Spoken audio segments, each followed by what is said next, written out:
Good. Cody, you guys have won 3 in a row here at home. The last couple games in particular, getting good crowds here at Commonwealth. Do you feel like you guys are starting to taking advantage of being on home field? Yeah, you have to in this league. There's so many good teams in this league that you have to be able to win at home.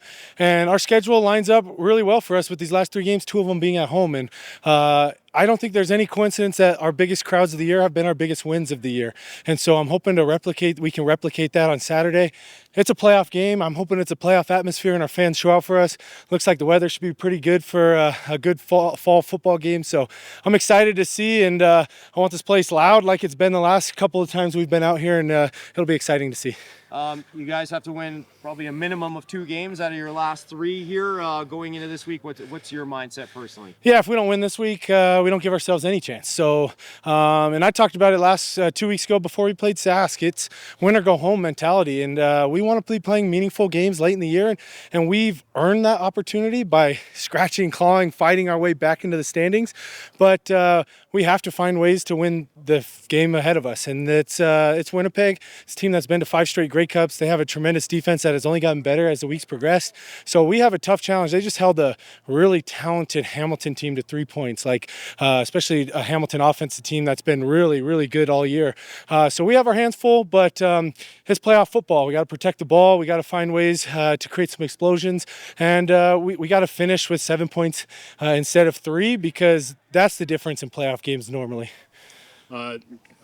Everybody I've talked to seems to be embracing this situation right now. 3 games to go. It's late in the season, big games. That's what you play for, right? Without a doubt. I mean, that's why you sign the contract. That's why you play the game. These are the games you want to be a part of, that one day you'll tell your kids, you'll tell your grandkids, and I just keep telling the guys all year and about this year, it's like where we've been and where we're at, it's going to be one hell of a story. And the story's still being written, and we have the pen in our hand. So we're able to finish the book the way we want to write it, and so we have all the opportunities ahead of us, but we have to show up and show out. And I think the team that gets in rhythm faster on Saturday has the best chance to win. 2 teams coming off bye weeks where usually that takes a little bit of rhythm out of you. Bullets start flying, things start going a little bit chaotic. Whichever team can get in rhythm faster on Saturday has a better chance. To my untrained eye, it looked like a pretty good day in the red zone drills today. Yeah, very competitive. It always is competitive. Defensive guys chirping, offensive guys chirping. I don't talk much smack, but I will on these days because, I got a great relationship with these guys, and that's what's fun. Being able to score, defense stops us, we score, just the back and forth. It just goes to show how much this team has gotten so much better as the weeks have progressed. Like I talked about Winnipeg and how much they've gotten better. We're a completely different team since we played Winnipeg the first time, and we believe that in that locker room, and we know that. And if you just watch the way we work, that goes to show how much we've gotten better since the first time we played them.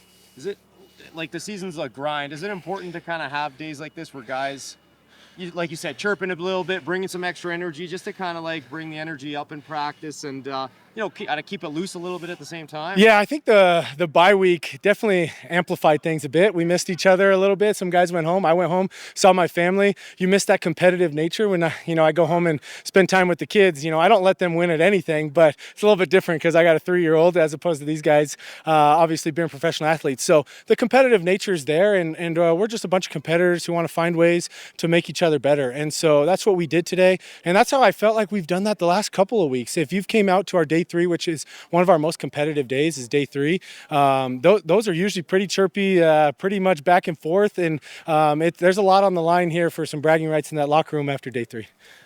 You got to win to stay alive, obviously, to chase Winnipeg. You also need to win by 14 points to win the season series. Does that come into it at all? As maybe if you got a lead late in the game or something? I don't think we've won by more than 14 points all year, so we're just trying to find a way to win football games. If at the end of the game it comes into a situation where plays a factor, as a quarterback I have to know that, and I have to decide when I have to take the extra shots when normally you wouldn't, right? So in the back of my mind, I'm aware of it, but we're just trying to win a football game versus a very good team. So like I said, every game has seemed to come down to the last 3 minutes, and so all we want to do is have a chance in the last 3 minutes to win this football game to keep our hopes alive. It's kind of weird. You don't know who you're chasing right now in the standings, right? We're chasing everybody. Exactly. In my opinion, we're chasing everybody, and that's the good thing about the way our schedule has lined up is we've had every Western opponent in front of us. So all the teams that we're chasing, we have a chance to play against, and so that's when I talk about writing our own destiny and writing our own book. That's the opportunity where we get to earn that right to call ourselves a playoff football team by beating teams that are ahead of us in in the standings. The only way we can do that is by starting with this week with a great Winnipeg team where we're going to have our hands full and find a way to win that football game. Thanks, Cody. All right. Thanks Thanks, guys. Cody.